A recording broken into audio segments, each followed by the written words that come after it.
नमस्कार, मैं अर्चना शर्मा चढ़ती कला एमटीवी देख रहे हैं सभी दर्शकों का स्वागत करती हूं। आप देख रहे हैं हरियाणा के समाचार। समाचारों की शुरुआत से पहले एक नजर आज की मुख्य सुर्खियों पर।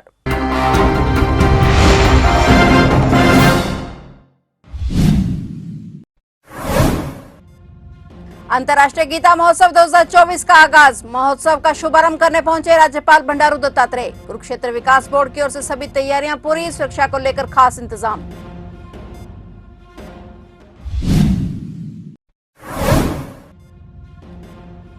ऑस्ट्रेलिया के उच्च स्तरीय प्रतिनिधिमंडल ने सीएम सैनी से की मुलाकात। गुरुग्राम में एक परिसर स्थापित करने की जताई इच्छा। मुख्यमंत्री ने सम्मान स्वरूप श्रीमद् भागवत गीता की भेंट।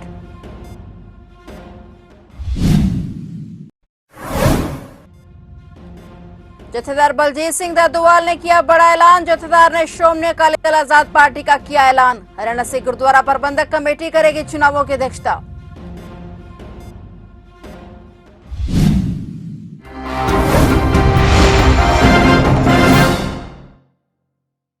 और अब समाचार विस्तार से। कुरुक्षेत्र में आज से अंतर्राष्ट्रीय गीता महोत्सव 2024 का आगाज हो गया है। महोत्सव का शुभारंभ करने हरियाणा के राज्यपाल बंडारू दत्तात्रेय पहुंचे हैं। ये महोत्सव 15 दिसंबर तक चलेगा। अंतर्राष्ट्रीय गीता महोत्सव को लेकर कुरुक्षेत्र विकास बोर्ड की ओर से सभी तैयारियां पूरी कर ली गई हैं। इस बीच सुरक्षा को लेकर भी खास इंतजाम किए गए हैं। गीता महोत्सव में लगने वाले सरसर शिल्प मेले को लेकर दूसरे राज्यों से शिल्प का स्टॉल लगाने के लिए पहुंचे हैं और ब्रह्म सरोवर के तट पर चारों तरफ सैकड़ों की तादाद में हर साल स्टॉल लगाई गई है। साथ ही अलग अलग राज्यों में सैकड़ों कलाकार भी यहां पर लोगों को मनोरंजन करने के लिए पहुंच रहे हैं, जो अपनी कला और संस्कृति का प्रदर्शन करेंगे। हर साल अंतर्राष्ट्रीय गीता महोत्सव पर कार्यक्रम का आयोजन किया जाता है और इस कार्यक्रम को देखने दूसरे राज्यों से भी वीवीआईपी आते हैं।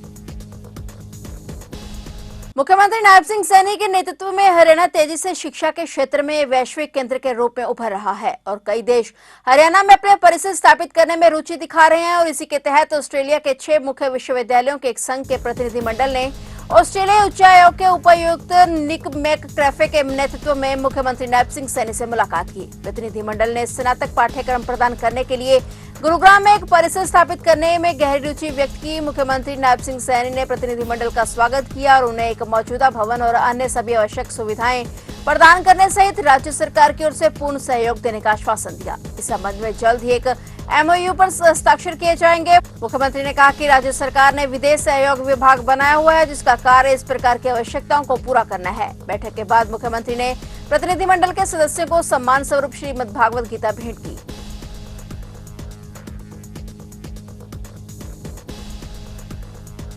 गुरुद्वारा गुरु ग्रंथ साहिब दादू साहिब सिरसा में सालाना यादगारी समागम में पहुंचे धर्म प्रचारक हरियाणा सिख गुरुद्वारा प्रबंधक कमेटी के चेयरमैन जत्थेदार बलजीत सिंह दादूवाल ने बड़ा ऐलान किया है। जत्थेदार बलजीत सिंह दादूवाल ने नई पार्टी का ऐलान कर दिया है। उन्होंने श्रोमणी अकाली दल आजाद पार्टी का ऐलान किया है। उन्होंने कहा कि हरियाणा सिख गुरुद्वारा प्रबंधक कमेटी चुनावों की अध्यक्षता करेगी। 15 दिनों के अंदर पार्टी के अध्यक्ष का चुनाव होगा और 5 सिंह साहिबान पार्टी अध्यक्ष का चुनाव करेंगे। उन्होंने कहा कि चुनाव कमीशन पार्टी का चुनाव चिन्ह अलॉट करेगा।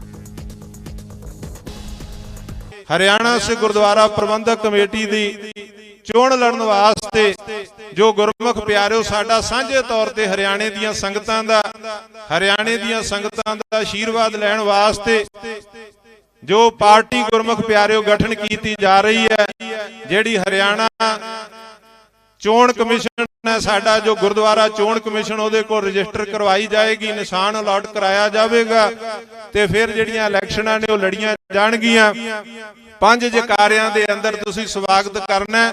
मैं नाम अनाउंस कर रहा, हरियाणा से गुरुद्वारा प्रबंधक कमेटी दीयां इलैक्शनां वास्ते साडी इह धार्मिक पार्टी जो है श्रोमणी अकाली दल आजाद, ये जिहड़ा साडा पार्टी दा नाम होवेगा श्रोमणी अकाली दल आजाद। बोले सो निहाल। सत श्री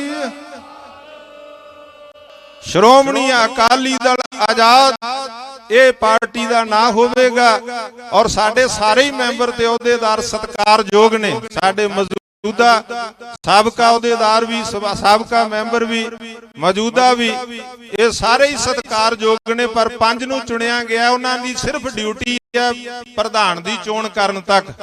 उन्होंने प्रधान दी चोण करनी है, उस तो बाद सारे सत्कारयोग मैंबरां दे अहुदे जिस तरह होणगे अपना श्रोमणी अकाली दल आजाद पार्टी दे जिला जथेदारां दे और मैंबर साहबानां दे ये अगला कार्ज जिहड़ा होवेगा। इन्हां 5 मैंबर साहबानां ने जिहड़े सत्कारयोग गुरमुख, इन्हां दी कोई धड़ा नहीं, कोई पार्टी नहीं, केवल श्रोमणी अकाली दल आजाद दे रूप विच इन्हां ने 5 ਸਿੰਘਾਂ ने गुरमुख प्यारिओ प्रधान दी चोण करनी। सारिਆਂ दी सहमति दे नाल 15 दिनां दे अंदर उन्हां दे अंदर साडे सरदार स्वर्ण सिंह जी बुंगा टिब्बी इधर सामने आ जाण, सरदार सुखविंदर सिंह जी मंडेबर वो भी इधर सामने आ जाण, सरदार मलकीत सिंह जी पन्नीवाला वो भी इधर आ जाण, और इसे तरह साडे सरदार स्वर्ण सिंह जी रतिया साबका मीत प्रधान वो भी इत्थे सामने आ जाण, और इसे तरह सरदार मराओ सिंह जी शीना कैथल तो असीं अपने मैंबरां दे विचों भी, साबका मैंबरां चों भी ते संगतां दे विचों भी असीं ये जिहड़े नुमाइंदे आ 5 जिहड़े गुरमुख प्यारे चोण कीती 5 प्यारिਆਂ दे रूप विच ये 5 ਸਿੰਘ जिहड़े आ प्रधान दी चोण करनगे। 15 दिनां च संगतां नाल सलाह मशवरा करके उस तो बाद गुरमुख प्यारिओ जिहड़ा अगला जो चोण होवेगी अहुदेदारां दी, जिला जथेदारां ते मैंबर साहबानां दी, वो आउण वाले समय च लीकिया जावेगा। सो ये 15 दिनां दे अंदर अंदर ये जिहड़ा है प्रधान दा नाम इकट्ठे होकर संगतां दे इकट्ठ विच अनाउंस करनगे। हरियाणा के ऊर्जा परिवहन एवं श्रम मंत्री अनिल विज ने कांग्रेस के राष्ट्रीय अध्यक्ष मल्लिकार्जुन खड़गे पर कटाक्ष कसते हुए कहा कि दुनिया आगे जा रही है और खड़गे जी देश को पाषाण युग में ले जाना चाहते हैं। पाषाण युग में हार जीत के फैसले पत्थरों से हुआ करते थे, खड़गे जी पीछे ले जाने की बात कर रहे हैं। और इसके अलावा उन्होंने आम आदमी पार्टी पर तंज कसते हुए कहा कि इनका तो अपना ही विधान है और इनका तो अपना ही संविधान शब्द का उच्चारण भी नहीं करना चाहिए। विज मीडिया कर्मियों द्वारा मल्लिकार्जुन खड़गे के बयान पर ईवीएम नहीं चाहते, हम बैलेट पेपर पर मतदान चाहते हैं पर पूछे गए सवाल पर तीखी प्रतिक्रिया दे रहे थे। इसके अलावा किसानों ने एक बार फिर दिल्ली जाने की बात कही है और भूपेंद्र सिंह हुड्डा ने कहा कि वह किसानों के साथ हैं। के संबंध में पूछे गए सवाल के जवाब में विज ने कहा कि भूपेंद्र सिंह हुड्डा सिर्फ भड़काने और गुमराह करने के अलावा कोई काम नहीं करते। वहीं आप पार्टी पर तंज कसते हुए विज ने कहा कि केजरीवाल की पार्टी न संविधान को मानती है और न पार्टी को कोर्ट को मानती है और ना ही ऑटोनॉमस बॉडी को मानती है और उनका तो अपना ही विधान है और इनका तो संविधान शब्द का उच्चारण भी नहीं जानते। दुनिया आगे बढ़ रही है और खड़गे जी पीछे लेके जाना चाहते हैं।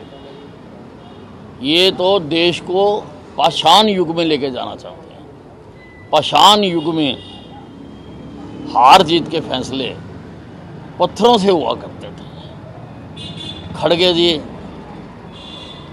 पीछे लेके जाने की बात कर रहे हैं। सिर्फ भड़काने के, गुमराह करने के सिवा कोई काम नहीं करते। एक दिन भी इन्होंने जाकर जहां किसान बैठे हुए थे उनका हाल नहीं पूछा। और पंजाब में तो इंडी की सरकार है, ना वहाँ के मुख्यमंत्री एक दिन भी गए, ना भूपेंद्र सिंह हुड्डा जी गए, और ना इन्होंने उनको समझाने की कोशिश की। और जनता को इतनी तकलीफ़ें उठानी पड़ रही हैं, ये बात करके उनको वहाँ से उठा देते तो रास्ता खुल जाता, लोगों की तकलीफ़ें दूर हो जाती।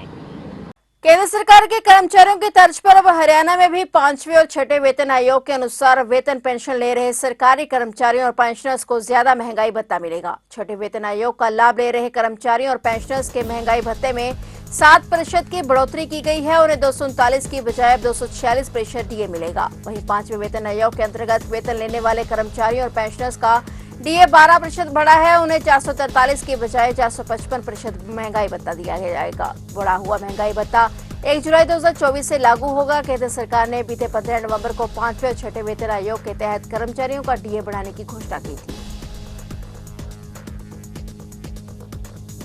हरियाणा सरकार ने वरिष्ठ अधिकारियों की नियुक्ति और तबादले कर दिए हैं। वहीं अचानक वरिष्ठ अधिकारियों की नियुक्ति और तबादले से विभागों में हड़कंप मच गया। हरियाणा सरकार ने बड़ा फेरबदल करते हुए कहा कि राज्य के सीनियर आईएएस अरुण गुप्ता मुख्यमंत्री नायब सिंह सैनी के प्रधान सचिव होंगे। वहीं वी उमाशंकर का स्थान लेंगे। उमाशंकर केंद्र में प्रतिनियुक्ति पर की जा चुके हैं और अरुण कुमार गुप्ता 1992 बैच के सीनियर आईएएस अधिकारी हैं। अभी तक वे टाउन एंड कंट्री प्लानिंग विभाग के अतिरिक्त मुख्य सचिव का कार्यभार संभाल रहे थे। वहीं उत्तर हरियाणा बिजली वितरण निगम के प्रबंध निदेशक का काम देख रहे साकेत कुमार मुख्यमंत्री के नए अतिरिक्त प्रधान सचिव होंगे। 2005 बैच के आईएएस कुमार की नियुक्ति अमित अग्रवाल के स्थान पर की गई है। शहरी निकाय विभाग के निदेशक के पद पर कार्यरत 2011 बैच के आईएएस शिषपाल को मुख्यमंत्री नायब सिंह सैनी का उप प्रधान सचिव बनाया गया है। मुख्यमंत्री कार्यालय में सीएम के अतिरिक्त प्रधान सचिव का कार्यभार संभाल रहे अमित अग्रवाल और आशिमा बराड़ सीएमओ से हटा दिए गए हैं और दोनों ही अधिकारी पूर्व सीएम मनोहर लाल के करीबी माने जाते थे। वे पूर्व सीएम मनोहर लाल की टीम में शामिल थे।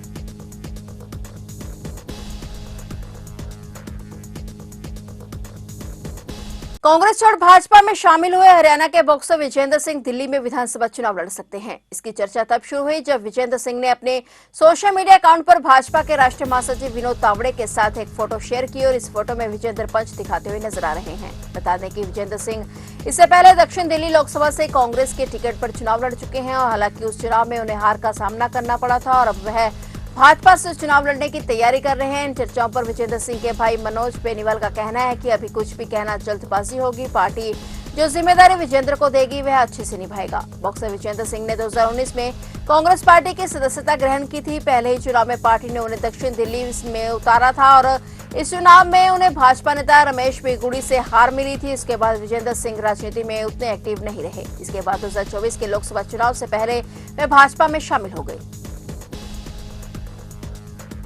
हरियाणा के नूंह में बेहद शर्मनाक मामला सामने आया है। यहाँ एक व्यक्ति पर नाबालिग बेटी के साथ रेप करने का आरोप लगा है। इस मामले की शिकायत मिलने के बाद पुलिस ने केस दर्ज कर जांच पड़ताल शुरू कर दी है। पुलिस का कहना है कि आरोपी घटना को अंजाम देने के बाद मौके से फरार हो गया। उसकी तलाश की जा रही है। नूंह की रहने वाली महिला ने इस मामले की शिकायत पुलिस से की है। शिकायत में कहा गया कि उसके पति ने अपने 6 साल की बेटी को हवस का शिकार बनाया है। पुलिस ने कहा कि आरोपी को जब उसकी पत्नी ने रंगे हाथों पकड़ लिया तो वह घर से भाग गया। पुलिस ने बताया कि शिकायत के आधार पर यौन अपराधों से बच्चों का संरक्षण एक्ट के तहत केस दर्ज कर लिया गया है और आरोपी की तलाश शुरू कर दी गई है। टोहाना क्षेत्र में पराली जलाने के मामलों में इस बार कमी देखने को मिली है, जहां किसानों द्वारा 78% पराली कम जलाई गई है और प्रशासन द्वारा किसानों का सहयोग करने पर आभार जताया गया है। उन्होंने कहा कि जिन किसानों ने सहयोग किया है उन्हें सरकार की तरफ से 1000 प्रति एकड़ प्रोत्साहन राशि दी जाएगी। कृषि विभाग के एसडीओ मुकेश महिला ने बताया कि पिछली बार टोहाना में 252 जगह पर पराली जलाने की लोकेशन सामने आई थी, जबकि इस बार 78% कम होकर 56 लोकेशन सामने आई हैं। ऐसे में क्षेत्र के किसानों में जागरूकता देखने को मिली है, जिन्होंने पराली को आग लगाने के बजाय उनकी गांठ बनाकर प्रशासन का सहयोग किया है। ऐसे किसानों को सरकार की ओर से 1000 प्रति एकड़ प्रोत्साहन राशि दी जाएगी। वहीं 17 किसानों के खिलाफ पराली जलाने पर केस दर्ज करवाया गया है। टोहाना शहर के हिसार रोड को रतिया रोड से जोड़ने वाले बाईपास पर एक कार में अचानक आग लग गई। आग लगने से कार सवार व्यक्ति जिंदा जल गया, जिससे कार सवार व्यक्ति की मौके पर ही मौत हो गई। घटना की सूचना पाकर मौके पर पहुंची पुलिस ने लाश को नागरिक अस्पताल के शवगृह में रखवा दिया है और आगामी कार्रवाई शुरू कर दी गई है। चश्मदीद के मुताबिक जब वे खेत में पानी लगाने के लिए आए हुए थे तो इस गाड़ी में पूरी तरह से आग लगी हुई थी और गैस बनने के कारण शीशा टूट गया था और इसके बाद फायर ब्रिगेड को फोन कर दिया गया था और इसके बाद पुलिस मौके पर पहुंची, लेकिन कार पूरी तरह से जल चुकी थी और अभी कार में मरा व्यक्ति हैदराबाद का बताया गया है। हालांकि अभी कार में आग लगने के कारणों का पता नहीं चल पाया है। वहीं पुलिस ने जब जांच की तो यह कार टोहाना निवासी विजय गोयल की मिली और इसके बाद पुलिस ने कार के मालिक को सूचित किया और उन्हीं से पता चला कि कार में सवार व्यक्ति हैदराबाद निवासी था और वह उनकी कार का ड्राइवर था। फिलहाल हरियाणा के समाचारों में इतना ही और नए समाचारों के साथ फिर से हाजिर होंगे। तब तक के लिए देखते रहिए चढ़ती कला टाइम टीवी और मुझे दीजिए इजाजत। धन्यवाद।